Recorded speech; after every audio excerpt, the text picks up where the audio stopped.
Hey love, hey love, hey love. Triumphant Thursday to you. Let's do chapter 7, part 7 of the Grief Recovery book. We had our group yesterday, so I'm going to give you as much as I can in this 10 minutes. Chapter 7 is called Setting the Guidelines. In this chapter, by now you should have found a partner or you decided to work alone. And some of the commitments and instructions are as follows. Your first meeting will not require a great deal of time. An hour should be enough. There will be 5 more meetings to process and do the actions outlined in the book. And you'll probably need about 2 or 3 days between meetings to complete the reading and homework assignments. The first meeting is to establish which day you're going to be meeting and allow at least an hour to an hour and a half or 2 hours for all the other subsequent meetings. Always choose a place that's safe to meet, or, you can do it on Zoom.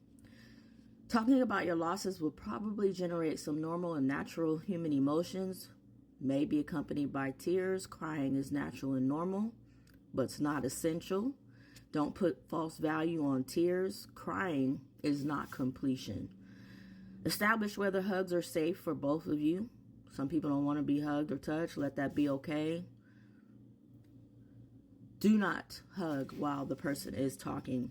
Do that at the end, because hugging often stops physical touch, or physical touch often stops the feeling that might otherwise be helpful while they're sharing. Sit a reasonable distance apart. Try to think of yourselves as friends having a conversation. This is not therapy. Think of yourself as a heart with ears as you listen to them talk about loss and you share about loss. Make certain that commitments of the grief process, in order for it to work with you and for you, you have to be totally honest about your ability to share the loss event and the feelings that you're having. It means that you are telling the truth about yourself and no one else, because you can only guess about someone else, but you can tell the truth about yourself. There may be some things that you are unwilling to tell. That's fine. It's more important that you tell the truth about your emotional response to the events. Those you have to be absolutely honest about. Number 2, absolute confidentiality means that you carry any personal information shared by your partner to the grave. Don't breach the partner's confidence. Number 3, uniqueness and individuality. Each person's recovery is unique because the relationship was unique. And your communication is also going to be unique. Comparison often leads to minimizing or maximizing, not the truth. No one's opinion about your grief or beliefs is important other than your own. Your individual recovery hinges on each of you being able to communicate your own thoughts and feelings without interruption, analysis, criticism, or judgment. It's essential you support your recovery with commitments to take the actions of this program seriously, do all the assignments, and do them in a timely manner. If you have a partner, make sure that you verbalize and acknowledge these commitments to each other. For those of us who are working alone, you're only required to make the first commitment. Take it seriously. Look at the third commitment, particularly the part about not being judgmental or critical of yourself. The first homework assignment is to read, reread, or listen to the first 6 chapters of this book. I think I put all 6 parts up here as much as I could. Make notes, underline statements that affect you. Note things that you relate to from your own experience. Remember the list of myths learned during dealing with losses. 1, don't feel bad. 2, replace the loss. 3, grieve alone. 4, just give it time. 5, be strong for others. 6, keep busy. So one that I added was, if you believe in God, you'll see them again. You hear people say that all the time, or at least I've heard it said too much. Don't be surprised if you relate to most or all of them. It's very common in our society to be socialized with exactly these beliefs. Use a clean sheet of paper and write down any of the 6 ideas to which you relate, and add any other ideas that you were taught. or have observed. Review the list of cliches, how many of the comments you've heard, learn to believe, and these beliefs, remember, about grief are very common in society. Add any other comments. You may have heard, get a hold of yourself, you can't fall apart, keep a stiff upper lip, pull yourself up by your bootstraps. We understand how you feel. Be thankful you have other children. I've said that once before myself, which isn't right. The living must go on. He or she is in a better place. All things must pass.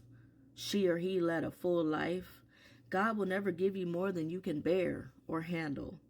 You shouldn't be angry with God. You can't lose it. You got to let it go. Those are two I added myself. Do not perceive this as criticism of you, your family, your church, or society. It's essential that you identify which ideas you are using to deal with grief so that you can either see whether they are helping or hindering your recovery. The more truth you put into this exercise, the easier it will be for you to adapt to some ideas of recovery later in the book. Some false ideas that limit our ability to deal effectively with grief include get a hold of yourself, you can't fall apart, keep a stiff upper lip, pull yourself up by your bootstraps. Grief is a normal and natural response to loss. It's a human response that lets us know that for the moment, things are different than they were before the loss. Actually, for a lifetime, it's different. It's normal to be overwhelmed. There's nothing wrong or defective about how we react when an overwhelming event or series of events occurs. It's normal to feel lost, dazed, confused, frustrated about the major loss that has affected us. People say he or she broke down or lost it. That is a tragic and incorrect language, and it's poison to our beliefs about dealing with the normal and healthy feelings associated with loss. When you have your second meeting, you're reaffirming your commitments to total honesty, absolute confidentiality, and the uniqueness of your individual recovery. This meeting is your first real opportunity to determine what ideas you have about loss and how to deal with it, to discuss things in general about grief and loss, and then to look at 3 potential pitfalls. The first is a tendency to monologue rather than discuss. The second is to become analytical, critical, or judgmental. The third is to bring in ideas from religious, spiritual, intellectual, therapeutic, or 12-step philosophies. Those arenas have substantial value in day-to-day living. Their ideas are often confusing, though, when it applies to grief. The objective is to establish that each of you has substantial misinformation about dealing with loss and to create safety between you and increase participation. Read your list of myths. Spend some time discussing the impact those myths have had on your life. Then, taking turns, read your list of other ideas that illustrate the concepts and beliefs you have been using to deal with loss. Again, spend some time discussing the impact those myths have had in your life. For those who are working alone, set aside some time to reread the first 6 chapters.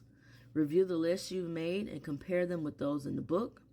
Think about the impact they have had on your life and jot down notes about the impact. Ask yourself, am I working alone in part because of some of the beliefs I learned about dealing with painful feelings? That's it for part 7 of Grief Recovery, the handbook, the action program for moving beyond death, divorce, and other losses. Thank you for gifting me with some of your time. I do appreciate you as always. Make it a lovely day, not just for you. Help someone else have a lovely day too. All right? Be love.